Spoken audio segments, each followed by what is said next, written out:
আর বাংলা বললেই বাংলাদেশি তকমা এর আগেও দেখা গেছে এবং আবারও দেখা গেল বাংলার শ্রমিকদের ওড়িশায় আটকে রাখার অভিযোগ উঠেছে। তাদের কাছে বৈধ পরিচয়পত্র ছিল, তার সত্ত্বেও অত্যাচারের অভিযোগ এবং এই জায়গায় পরিচয়পত্র থাকা সত্ত্বেও তাদের অত্যাচারের অভিযোগ, একাধিক অভিযোগ উঠে এসেছে এর আগেও। এবার মুখ্য সচিবের তরফ থেকে ওড়িশার মুখ্য সচিবকে চিঠি লেখা হলো। আরো বিস্তারিত এই বিষয়ে সোমরাজ জানাতে পারবে। সোমরাজ, কি রয়েছে সেই চিঠিতে?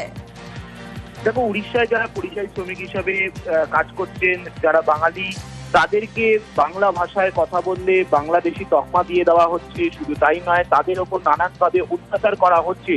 উড়িষ্যায় বহু পরিযায়ী শ্রমিক যারা বাংলায় থাকেন তারা গিয়ে কাজ করেন।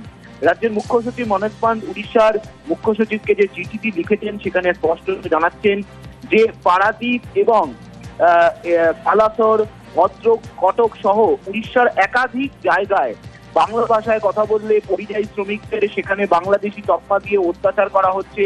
তাদের কাছে নির্দিষ্ট পরিচয়পত্র রয়েছে, আধার কার্ড রয়েছে, রেশন কার্ড রয়েছে, ভোটার আইডি রয়েছে, কিন্তু তা সত্ত্বেও তাদেরকে জমির রেকর্ড দেখাতে বলছে। এছাড়াও একাধিকভাবে মানসিক হেনস্থাও করা হচ্ছে। উড়িষ্যার মুখ্য সচিবকে চিঠি লিখে তিনি বলছেন যাতে অবিলম্বে গোটা বিষয়টিতে তিনি দৃষ্টি আকর্ষণ করেন এবং প্রয়োজনীয় পদক্ষেপ নেন। তারা সবাই ভারতীয় নাগরিক হওয়া সত্ত্বেও কেন বাংলাদেশি তকমা দিয়ে বাংলার পরিযায়ী শ্রমিক যারা উড়িষ্যায় কাজ করছেন তাদেরকে এইভাবে অত্যাচার করা হচ্ছে। রাজ্যের কাছে এই ধরনের নির্দিষ্ট কিছু অভিযোগ এসেছে। সেই অভিযোগের প্রেক্ষিতেই উড়িষ্যার মুখ্য সচিবকে চিঠি লিখে প্রয়োজনীয় পদক্ষেপ নেওয়ার কথা বললেন রাজ্যের মুখ্য সচিব মনোজ পান্ত। বেশ।